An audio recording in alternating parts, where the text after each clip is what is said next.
副局，我見咧政府近幾年都喺基層工作做咗唔少嘅新嘅突破啦。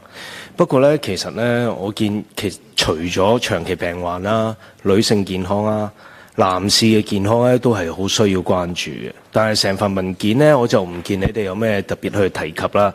喺男士方面，未來咧，你哋有啲咩嘅計劃咧？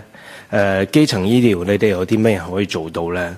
例如文件入邊第18段呢，你哋都有提到呢個樂言站，咁啊專注關注婦女特定嘅健康需要，有引入呢個共付模式呢，提供呢個增值嘅服務嘅，包括呢個疫苗注射服務啊，例如人類乳頭瘤病毒個疫苗，即係我哋俗稱嘅 HPV 針。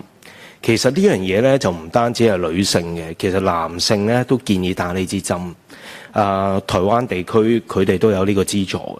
不過而家咧，我哋咧就未有對男性或者係男學生接種嘅資助計劃。你哋會唔會考慮啊喺學校嗰邊咧做一個先導計劃先呢？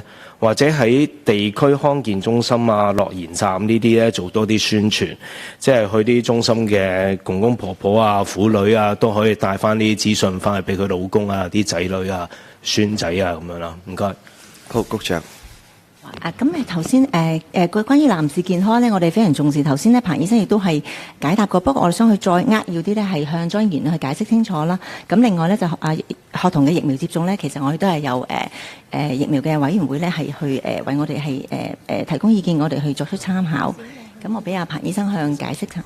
好，彭醫生。咁多謝議員。男士健康係我哋即係跟住落嚟都有一個以風險為本嘅概念嘅，因為男士嘅健康佢比較係叫做跨唔同嘅病種嘅一個做法，佢好少病嘅只係男士先有嘅。咁當然就住科學證據方面呢，我哋會不停同專業業界去商討邊一啲即係病種係需要針對性係男士嘅。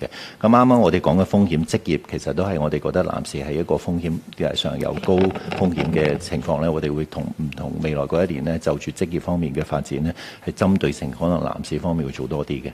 至於啱啱提到嘅 HPV 針呢，其實因為香港引入任何疫苗呢，都需要一個科學專家喺嗰個衛生署嘅下去制定一啲相關嘅政策。咁我哋喺即係知道科學委員會呢，都會就住呢個議題去討論嘅。咁我哋等到嗰個新嘅即係進展，我哋再同議員交代。咁多謝。